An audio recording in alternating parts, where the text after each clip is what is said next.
Welcome back guys, and welcome to another video here in my channel. Today we are talking about travel hacks that I usually do and some of the internet hacks that we're gonna test if this is just like flop or not. So please stay tuned on my channel.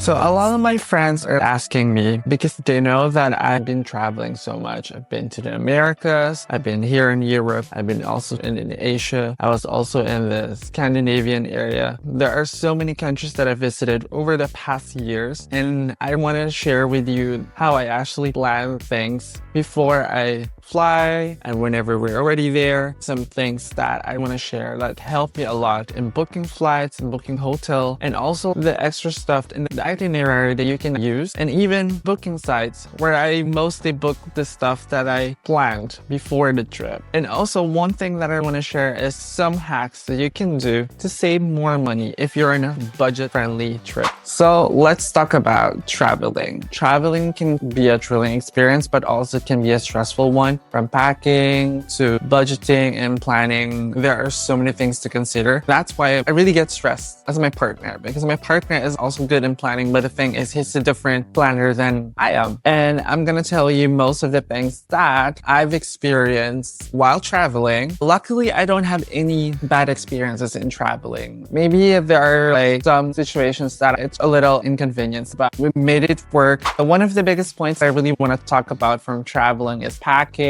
booking flights, booking activities in the country you're visiting. Where can you find the greatest deals in booking a hotel? Where do I find the convenience of having a free walk tour and getting the best ideas, finding the best food spots in wherever you plan to visit? I've been to 17 countries now in my entire life. I think I have the right to share with you my travel experiences, hacks, and tips. So maybe you can do that in the future whenever you're traveling. This is actually my love letter to everyone out there who's been dreaming to travel the world, and this video might be for you. Let's start with choosing your flight schedule. Booking a flight can be really expensive nowadays. It could be really stressful at that sense, but if you know where to look and where to find the best deals, then it will be an ease for everyone. There are just two websites that I've been using for the past few years now. These are the websites that I really trust the most. First one is Skyscanner. This app checks lots of different flight schedules from different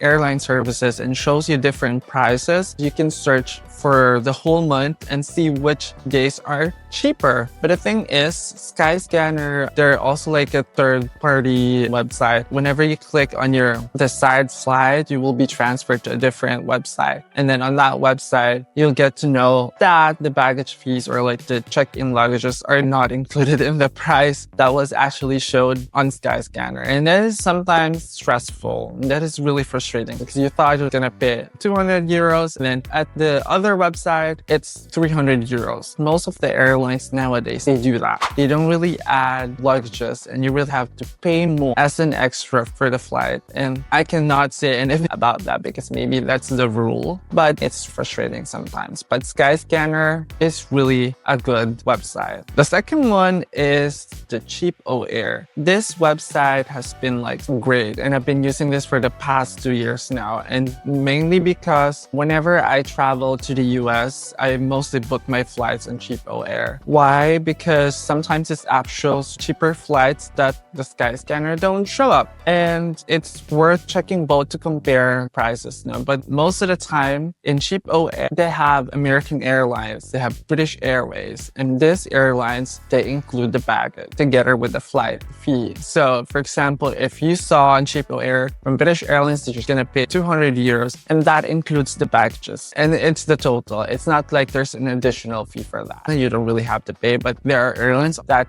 you have to pay extra for the hand carry, and that is really frustrating sometimes. These two websites are the websites that I really recommend for you to check. So the second thing that I really want to discuss with you is about how to pack your stuff, because most of the time I've just talked about the baggage. They have baggage limit or weight limit. And most of the time I get the kilos, which is really a lot for me. I am this kind of traveler that I bring a lot of clothes because I don't want to go shopping for clothes. If I can save money, then I would save money. So let's start with packing. Packing can be really strong headache. We've all been there trying to fit everything into one suitcase, and it's still forgetting something important. Here's what helped me for the past few years that I'm traveling. And I've learned this one because I had a friend who was working as a flight attendant, and he taught me a lot of stuff about this. The first one is vacuum packing clothes. I use big plastic bags and use the vacuums to suck out all the air. I usually make my clothes super flat and saves a lot of space in my suitcase. And second tip is that you have to pack cubes. There are small square or rectangle bags you put in your suitcase.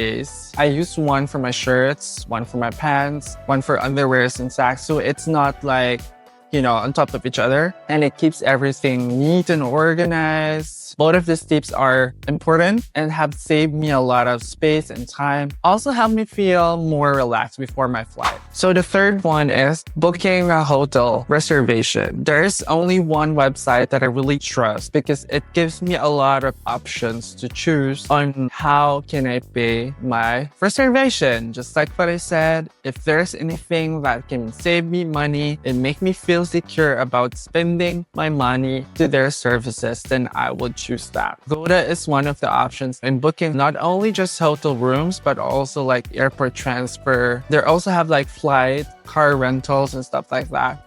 And just like last time I was in London, I also used Agoda. The thing that I really love about Agoda is that you can actually choose payment options. Like you can pay at the hotel, partially pay, or pay in full if you have that money. But for me, I really like to pay at the hotel. Like last time, we just really pay at the hotel, which I feel safe about that. It's just that you have to contact them to make sure that you're not scamming them, because the hotel will also contact you and then ask you if you're really coming because they booked the room for you. And that's the thing that I really love the most, because there is this assurance that you have a place to stay in, the place where you want to visit. And that's the reason why Agoda is one of the trusted websites for booking hotels. You can see the rating of the hotel, like which tourist sites are like near your place, how far is the city center, and also the amenities properly organized. What are the amenities you can get? Is there a gym? Is there Wi-Fi? Is there like breakfast included? All this stuff. And that's the reason why I mostly book my reservation from Agoda. Next on the list is finding fun things to do. Actually, this is one of like my favorite part, because I love looking on websites or discovering apps that make me book several services, tours that are for free. Mostly you have to pay for it, but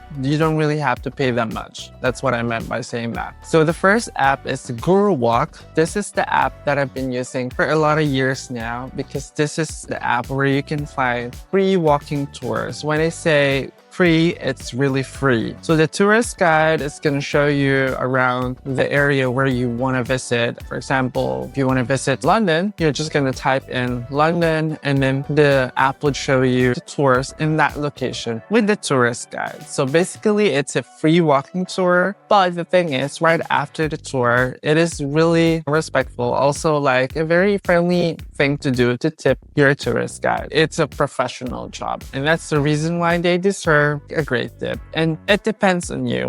Whatever you think you can give, just what I said, they're doing their job professionally, and they really give you the best information that you can probably learn along the way. The second one is Get Your Guide. I've been using this for 3 years now for all of my travels, because you can get your best deals and tickets for tours and travel deals. You can book here in advance, and then you can get a good deal. I actually booked our Harry Potter tickets for the studio tour here on Get Your Guide, and I really had a good deal from this website. The thing I really like about this one is they give you also the option to pre-book the ticket and then pay after. Anything with saving money is really good. And the third one is One OTA. I don't know how to say this one, but I've used this one back in New York. This is totally free. You just have to sign up your name, tell them why you want to be part of the show. This is actually a website where you can watch the show on live and be part of the TV show. Like, for example, in New York, we were in the Kelly Clarkson show and in Stephen Colbert late night show. That's one of the most memorable moments in my New York experience because first of all, it's free and you get to see your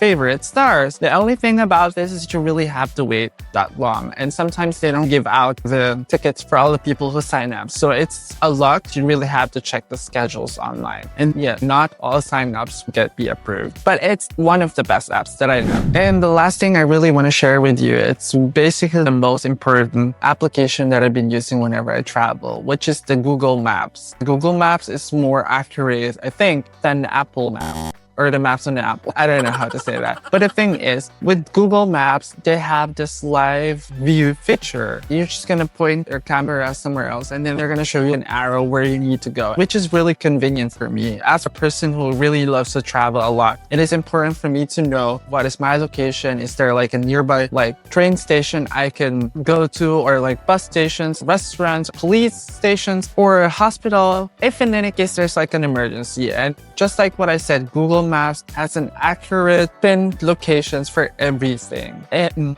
I think Google Maps has also like the train schedules, the bus schedules. That's something that I really appreciate about Google Maps. Also, when you are walking in the street, sometimes I argue this with my partner because he doesn't like to use the live picture thing and he would just like typically follow what says on the map. But for me, I really love the feature of Google that you can see like through live view, which is really easy for me, and I would feel secure that I'm following the right way, that I wouldn't be lost. So that's it. These are the apps and websites that help me so much in planning all my trips. And to be honest with you, there's one more app that I use to plan everything out for my travels, and this is the Tripit. Tripit is the app that I mostly use for 4 years now, and I've been using this to organize all my trips. So if I book a flight connected to my email, it will register automatically to Tripit. All the things that I booked from the apps connected to my Google Calendar will be automatically synced. And that's the reason why I love this, because it also organizes per time, which keeps me on track in most cases. And you can also invite your friends and families, also your partner in this app's time, and locations are also included in this one, and that's the reason why it's the best app for me in traveling. Just a quick review, I will post all the links of these apps on my description box, and also I'm planning to talk about the best travel destinations I've already visited over the past few years in my next video. Thank you so much for watching. If you made this far, I really do appreciate it. Don't forget to click subscribe, and I'll see you in my next video. Bye!